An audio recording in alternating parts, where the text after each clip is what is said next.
komunitas Yawe. Saya seorang penulis dan seniman. Hai, namaku Julie. Aku seorang transmaskulin non-biner. Aku adalah seorang pekerja seni dan media. Kerja-kerjaku di seni adalah kebanyakan kepenulisan dan juga kuratorial. Aku Jaja Bahri, aku adalah seorang transpuan dan salah satu kerja aktivisme utamaku adalah dalam medium ilustrasi.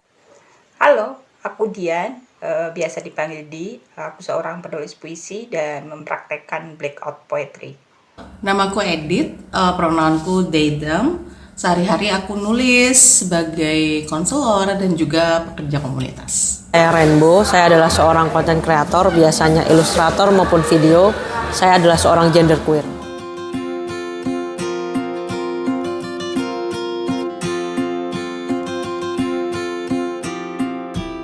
Ini adalah salah satu hal yang sudah aku kenal, bagian dari diri aku sejak kecil. Dan itu menjadi cara aku untuk menyebarkan aktivisme yang aku kerjakan. Nulis itu buatku mengetengahkan kembali pemikiran dan perasaan queer yang tentunya berkelindan nih dengan berbagai hal, mulai dari kelas, lokasi geografis, disabilitas, dan juga konteks sosial dan budaya tertentu. Dan menulis juga tidak lepas dari upaya mendistribusikan, berarti merayakan berbagai penerbitan yang diupayakan oleh komunitas dan juga penerbitan yang independen. Seni adalah bagian dari kebudayaan, dan kebudayaan adalah medan resistensi politis yang diharapkan bisa membangun kekuatan lebih besar untuk mengadvokasi isu apapun, termasuk tubuh dan seksualitas. Menggunakan puisi karena bisa menggunakan bahasa kiasan untuk mengungkapkan apa yang ingin dituliskan. Sebuah cara untuk memberikan sebuah cerita, membagi pengalaman, dan memperkuat emosi. Seni dan tulisan juga dapat membantu diri saya untuk lebih percaya diri atas penerimaan diri saya sendiri. Selain itu juga mungkin membantu orang lain yang merasakan hal yang sama. Selain itu, humanizing issue, bahwa seni dan tulisan merupakan hal yang personal yang juga bisa berdampak pada orang lain, kemudian breaking taboos, menciptakan empati, yang mana seni dan tulisan bisa menempatkan seseorang yang menikmatinya berada atau menaruh diri pada sepatu orang lain.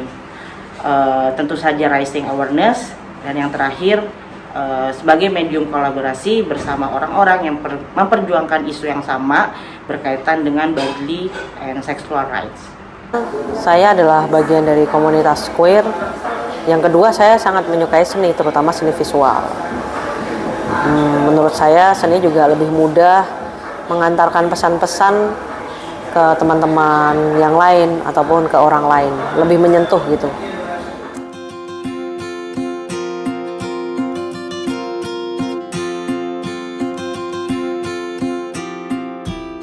Tantangan dalam mempraktekkan penulisan puisi itu biasanya kurang lugas karena bisa terkendala karena norma agama atau norma sosial. Ketika seseorang menemukan tulisan saya atau membaca tulisan saya, pasti banyak orang-orang yang menanyakan siapa diri saya, mengapa saya menuliskan hal-hal seperti itu atau hal-hal yang dianggap tabu, terutama di Indonesia. Karena tulisan saya banyak berhubungan dengan sexual rights and bodily. Menggunakan tulisan untuk membicarakan sexual rights and bodily sama dengan memperluas representasi banyak orang yang juga mungkin mengidentifikasikan diri sebagai queer dan feminis namun belum berani speak up.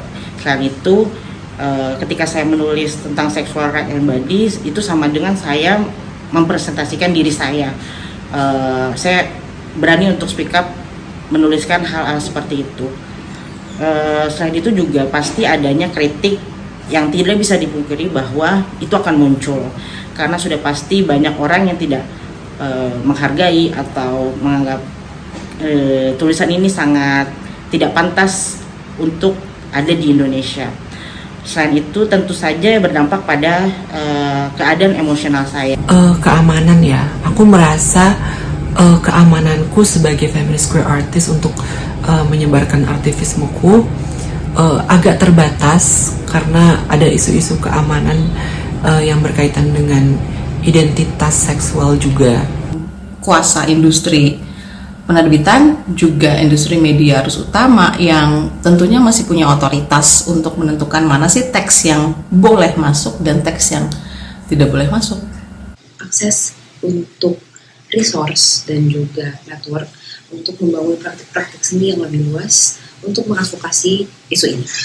Nggak bisa selalu eksplisit ya, karena di masyarakat kita itu masih homofobia, binary gender, dan heteronormatif. Jadi harus pintar-pintar memilih narasi. Kita tidak bisa bebas mengekspresikan apa yang ada di pikiran dan perasaan dengan kata-kata yang lugas, karena kita harus selalu bernegosiasi dan berstrategi.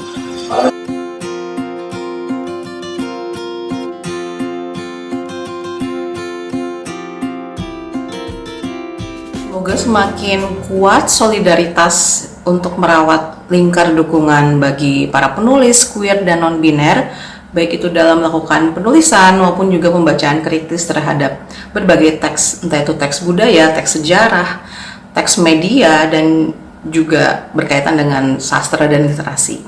Banyak akses terhadap resource dan juga network bagi praktisi-praktisi feminis queer yang mengadvokasi isu ini. Dan juga semoga dengan menggunakan medium seni lebih banyak teman-teman lagi bisa mengakses informasi dan juga mengaktifasi agensi mereka untuk memperjuangkan hak atas tubuh dan seksualitas mereka masing-masing. Aku berharap kedepannya aktivisme yang semua queer feminist artist lakukan itu memberikan suatu hasil berupa awareness minimal, supaya nggak ada lagi tuh concern yang aku sebut terkait keamanan saat kita ingin mengekspresikan diri kita, identitas gender, seksualitas kita, begitu.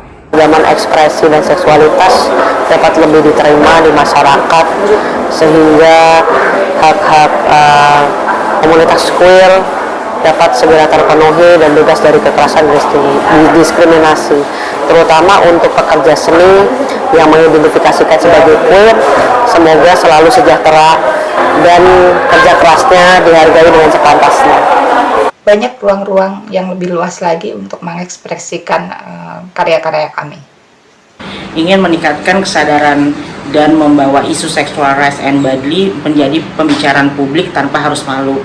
Sebagai anak muda, saya juga ingin mengajak anak muda lainnya untuk terbuka membicarakan isu sexual rights and bodily melalui karya-karya mereka sendiri. Kemudian adanya edukasi dan kesadaran bahwa pembelajaran tentang sexual rights and bodily ini bisa diajarkan secara terbuka atau menyeluruh, baik di institusi pendidikan maupun lingkungan terdekat. Harapan saya juga kepada media dan pelaku seni di luar sana membawa isu ini untuk menjadi terbuka sehingga adanya pemahaman publik yang lebih luas lagi. Selain itu, saya ingin juga mengubah norma-norma bahwa ada yang perlu dikembangkan untuk menerima perbedaan dan mendukung satu sama lain, dan juga belajar dari tantangan juga kesuksesan orang lain. Yang terakhir adalah meningkatkan solidaritas.